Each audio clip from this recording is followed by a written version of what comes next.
Today's question comes from Joshua in Indiana. My wife and I are debt-free, including our house. Becoming debt-free has been important to us because of the spiritual component of not owing anyone anything. My problem is that I don't know many people that are truly debt-free. The people I know who are successful with money have taken out HELOCs on paid-for homes to invest the money in the stock market or real estate. My financial advisor thinks that I'm silly to not leverage some form of debt with interest rates being so low. My wife and I are considering doing a home addition that would cost around $100,000 to $125,000. My advisor says that I should take out $100,000 of equity from my house, invest it, and use the earned interest to pay for the remodel. This makes sense and sounds very appealing. However, I'm fighting not to wanting to get back into debt. I hear Dave talk about your study of Millionaires and how people that got out of debt never go back into debt again. Unfortunately, I just don't see that done around me. What am I missing? A lot to unpack here, Rachel. Man, where to begin, George? So, first of all, Joshua, a lot. Way to go. Baby step 7. Yeah. Paid off the house. Well, I hope you stay there, Joshua. You're starting to move backwards, so... Well, here's the thing. He's asking, the people I know who are successful have taken out HELOCs on paid-off homes to invest the money in the stock market. And it really comes down to, what is your definition of success? Is it people who leverage debt up to their eyeballs and one day the market crashes and their life is screwed and they have to file for bankruptcy? Or is it, I don't owe anyone anything? And you said in the beginning that becoming debt-free has been important because of the spiritual component of not owing anyone anything.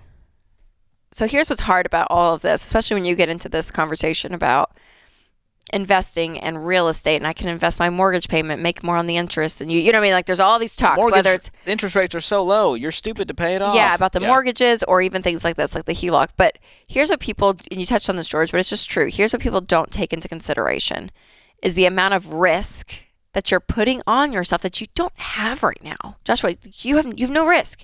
If something happens right now, you have paid for it. You're fine. Like, you don't have bills. And suddenly when you start kind of messing around, and again, the math could work. We could sit here and do a whole math lesson and it could come out on paper right. Like, it could come out. But what you don't factor in is risk. You don't factor in life. You don't factor in, that something could, happen to your, I mean, this is terrible to say, but right, that something could happen to your wife and she wants to stay home then with the kids and not work, and now you have this bill and you took this out and now you have to have the income because you took on this debt. I mean, like, it just snowballs into this insanity and you don't even have to step into that.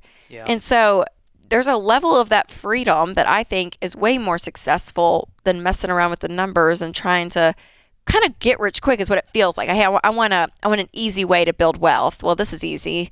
Instead of actually working and saving up and paying for something, I'm going to finagle the market and finagle my assets that I have here to try to make some, it's like this math game.